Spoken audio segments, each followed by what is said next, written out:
Hey, what's up, lightboltjoe here. Today we're going to discuss the 1986 classic film Stand By Me. Hour and 30 something minutes, super quick.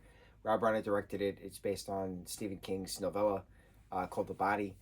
The main cast, you have Corey Feldman, you have Will Wheaton, Jerry O'Connell, and River Phoenix playing the four main boys. And so having the 12-year-olds on a quest to find the body, right? Because there's rumor of a kid that's been missing whose body wind up by the train tracks out in the woods. So he must have been hit by the train and no one has found him yet. But then there's rumor of where the body is via an older brother of one of the other kids. So they then decide to do a 2-day adventure to go find it. But during the 2-day adventure, it's a lot of life stuff. A lot of why does my parents hate me? Why do my parents hate me? Why did my brother pass away? Things, heavy things. You have River Phoenix sobbing at one point. You have Will Wheaton sobbing at one point. You have these incredibly talented individuals giving their all. And then the flip side of that is you have the older boys, Kiefer Sutherland, and then a bunch of other actors as well, on a quest to find the body as well. Who gets to see it first? Who gets to get the fame via news outlets and stuff like that, via interviews? So there's a lot of conflict between the different groups, but there's a lot of life stuff along the way between the different groups. We start out in 85. It's a flashback to 1959, and we end back in 85. Gordy is the one who is narrating. He's telling the story of when he was 12. Him and his friends at that point found this body and the adventures they had that summer, stuff like that.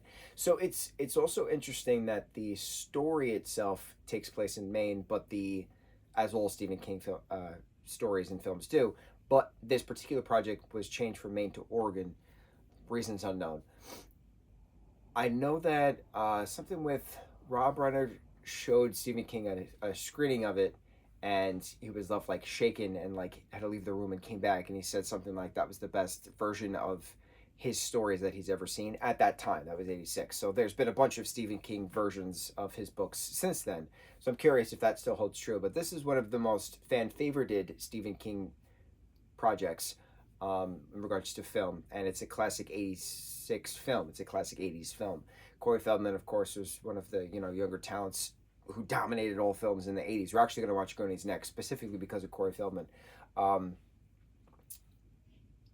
It's interesting watching a film like this because you don't expect so much life, heavy, deep type of things being brought up in conversation from a group of 12-year-olds. You expect fun and laughter and, what comic book character can do this and things like that. But no, real life happens to all people of all different ages. So it's interesting seeing this real life perspective when it's not assumed that these kids understand what real life perspectives are, but they do understand real life perspectives. Love this film. My only gripe with this film, is the song Stand By Me, which is a Ben King song. And I had to look it up. It came out in 61, and he originally wanted to he wrote it in 60. It came out in 61. The film takes place in 59. So the song is 2 years after the film's events, even though it's called Stand By Me. Whatever. It's my only gripe. Everything else is wonderful. Everything else is flawless.